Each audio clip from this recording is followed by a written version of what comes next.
Hola chicos, espero se encuentren muy bien. Bendiciones para todos. Vamos a empezar la clase de esta semana y es acerca de la función de reproducción en los seres vivos. ¿Listo? Entonces, ¿qué es la reproducción? Es un proceso y una de las funciones esenciales de todo ser vivo que asegura la supervivencia de las especies a lo largo del tiempo, dando lugar a nuevos individuos semejantes o idénticos a los progenitores en términos pues de sus funciones y sus ciclos vitales. Existen dos modalidades de reproducción. Una es la reproducción asexual y la otra es la reproducción sexual. Listo, vamos a pasar a ver cada una de ellas. Pero antes, decirles que todos los seres vivos presentamos un material genético que es el que guarda o contiene la información de las funciones de nuestras células, ¿sí?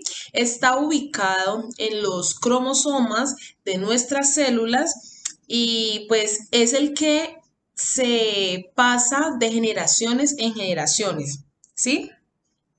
Esta molécula pues está compuesta por ADN o ácido desoxirribonucleico. Bueno, inicialmente vamos a ver la reproducción sexual, ¿sí? Es un proceso sencillo donde un solo progenitor da origen a sus descendientes, ¿sí? Los descendientes son idénticos al progenitor y tienen la misma información genética, la misma. Se da en bacterias, algunos hongos, plantas y animales invertebrados. Pero esta reproducción tiene sus ventajas y sus desventajas. Antes de eso, decirles pues que la palabra asexual significa sin sexo, es decir, que solo se necesita un progenitor para producir a sus descendientes. Entonces, hablemos de una ventaja y que es un proceso sencillo y muy rápido y genera numerosos descendientes, lo que asegura la supervivencia de la especie, ¿sí? Entonces, esto es muy ventajoso porque en términos, pues, gruesos, se puede obtener muchos descendientes de ese mismo progenitor, ¿listo? Una desventaja en que al ser todos los organismos idénticos, tienen la misma capacidad de adaptación al entorno. Entonces, si hay un cambio medioambiental, pues es posible que se pueda extinguir como tal la especie porque pues todos los organismos responden de forma similar a ese cambio. Entonces, si es un cambio brusco que afecte como tal la existencia de esa especie, pues todos van a morir. Ok, hay distintos procesos o mecanismos de reproducción asexual en organismos unicelulares. ¿Cómo así unicelulares? Pues que presentan una sola célula, como las bacterias, por ejemplo. ¿Sí? Entonces, algunos de estos eh, procesos son la bipartición, la gemación y la esporulación. Cuando hablamos de bipartición, que es este proceso que vemos acá arriba, hablamos de que una célula progenitora se divide en dos células hijas exactamente iguales, ¿sí? El otro proceso es gemación, que es que de la célula madre o progenitora se va produciendo una pequeña estructura, una celulita llamada gema, que es la que se desprende de la célula madre y digamos que adquiere todas las características de la progenitora. Y por último está la esporulación, donde el núcleo de la célula madre se divide en muchos núcleos pequeñitos que dan origen a organismos idénticos al progenitor. ¿Listo? También existen en el medio organismos pluricelulares, es decir, que presentan muchas células, ¿sí?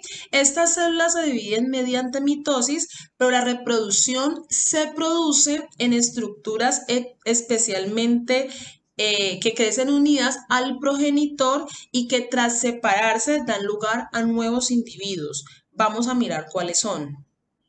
La primera de ellas es la gemación, ¿sí? Que es un proceso que se produce tras la aparición de una protuberancia, como lo vemos aquí en esta hidra, ¿sí? Que le nace como un hijito, por decirlo así. Entonces, esta yema, como también es llamada, en algún momento se desprende de este organismo progenitor y pues se sigue como tal desarrollando. Es típica de algunos animales invertebrados y plantas como este que vemos aquí, este acuático. La escisión es la división longitudinal o transversal. Longitudinal quiere decir por todo el centro del organismo, de un organismo, o sea, es la división del organismo progenitor que da lugar a dos o más fragmentos que se transforman en nuevos organismos, ¿sí?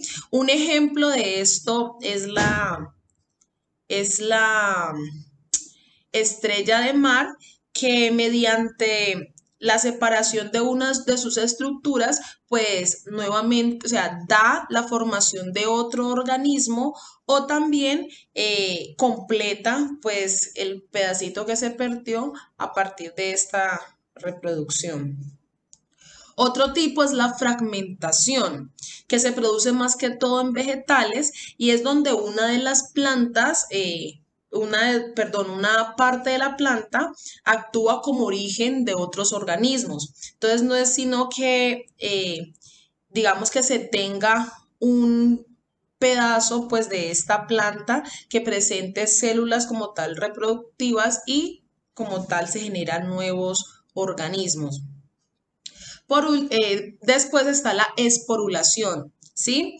Que es cuando un organismo genera esporas, que son las células reproductivas, que lo que hacen es transportarse por diferentes medios como el viento, el agua, algunos insectos, y donde cae la celulita, pues aquí se reproduce y se genera nuevos organismos. Por último, tenemos la partenogénesis, que es un tipo especial de reproducción que se da en algunos insectos más que todo, donde el óvulo desarrolla al organismo sin intervención de la otra célula reproductiva masculina, en este caso el espermatozoides. Entonces, un ejemplo de ello son las polillas, que lo que hacen es crear organismos sin necesitar de la otra célula reproductiva. Y aquí, a grosso modo, les hablo acerca de la reproducción sexual, aunque la vamos a ver clases posteriores. Y es que aquí en ella sí se necesita la participación de dos organismos distintos, llámese madre o hembra o padre o macho, ¿sí? Estos se cruzan, por decirlo así, y dan descendientes que no son idénticos a los progenitores, pero a su vez presenta información genética de los dos progenitores. Hay ventajas y desventajas como la reproducción asexual. La ventaja es que se originan descendientes con características variables, con distinta capacidad de adaptación al entorno, lo que aumenta las posibilidades de supervivencia de la especie en caso de cambios medioambientales, a diferencia pues de los de la reproducción asexual, porque como todos los organismos descendientes son distintos, entonces si hay un cambio en el ambiente, ¿sí? Lo que hacen es que los organismos más fuertes o más desarrollados para poder superar este cambio son los que van a sobrevivir, ¿sí? Así sean pocos, pero no se elimina como tal la especie a raíz de este cambio, ¿sí? Y tiene algunas desventajas, como que es un proceso difícil que requiere la formación de células especializadas, su unión en la fecundación, un desarrollo embrionario complejo y tras el nacimiento distintos tipos de cuidados en el caso de los animales y también pues aquí incluido el hombre, ¿sí? Entonces es un proceso más complicado que requiere de más especialización y digamos que requiere como la unión de uno y otro proceso para llegar como tal a la formación de un individuo. ¿Listo? Entonces, chicos, espero haya quedado claro esta temática. Aquí la explico rápidamente por cuestiones de tiempo y de todas formas en el taller dejo una lectura complementaria para que puedan realizar la actividad. ¿Listo? Bye bye. Que estén muy bien.